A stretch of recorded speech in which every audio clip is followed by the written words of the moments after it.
Titanic को बनाने वाले ने कहा था कि ये डूब नहीं सकता, खुदा भी इसे नहीं डुबो सकता। फिर ऐसा हुआ कि पहले ही समुद्री सफर के दौरान वो ऐसा डूबा कि आज तक निशाने इबरत है, और उसको देखने वाले जो भी जाते हैं वो भी बड़ी मुश्किल से बच पाते हैं। आज से ठीक 111 साल कबल टाइटैनिक एक अंधेरी रात में एक बर्फानी तोदे यानी आइसबर्ग से टकरा गया था। उस वक्त जहाज पर सवार ज्यादातर अफराद नींद की आगोश में थे। हादसे के वक्त टाइटैनिक 41 किलोमीटर फी घंटा की रफ्तार से इंग्लैंड के शहर साउथहैम्पटन से अमेरिका के शहर न्यूयॉर्क की तरफ जा रहा था, और सिर्फ 3 घंटे के अंदर 14 और 15 अप्रैल 1912 की दरमियानी रात टाइटैनिक बहरे ओकेयानूस में डूब गया। वो जहाज जिसके बारे में कहा जाता था कि वो कभी नहीं डूबेगा, न सिर्फ चंद घंटों में समंदर में गर्क हो गया, बल्कि इस हादसे में 1500 के करीब अफराद भी हलाक हुए। 111 साल बाद भी उसे सबसे बड़ा समंदरी हादसा समझा जाता है।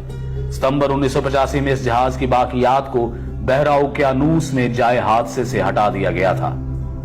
हादसे के बाद यह बहरी जहाज कनाडा से 650 किलोमीटर के फासले पर 3843 मीटर की गहराई में 2 हिस्सों में बट गया, और दोनों हिस्से एक दूसरे से 800 मीटर के फासले पर पड़े थे।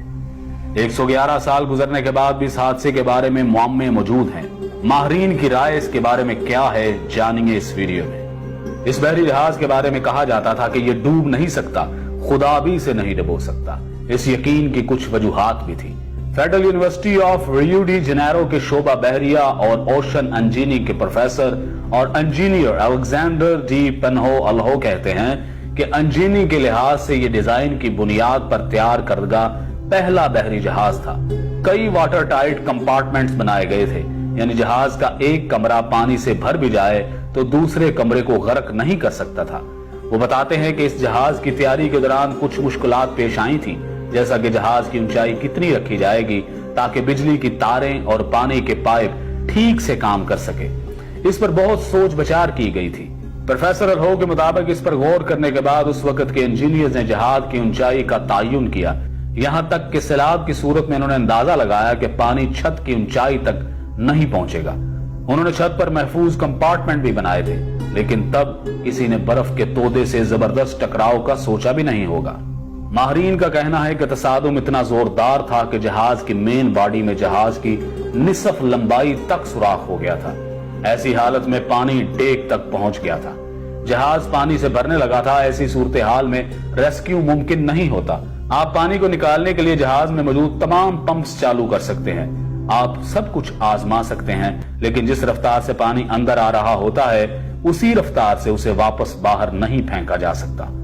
एक जबरदस्त तसादुम के बाद जहाज की साख में तब्दीली आई और दरवाजे बंद नहीं हो रहे थे, वो भंस गए थे। टाइटैनिक को इस दौर में भी खालस स्टील से बनाया गया था, लेकिन उस वक्त का स्टील ऐसा नहीं था, आज की फौलाद की तरह मजबूत नहीं था। बड़े हादसों के बाद इसकी वजूहात में इंसानी गलतियां हमेशा पाई जाती हैं।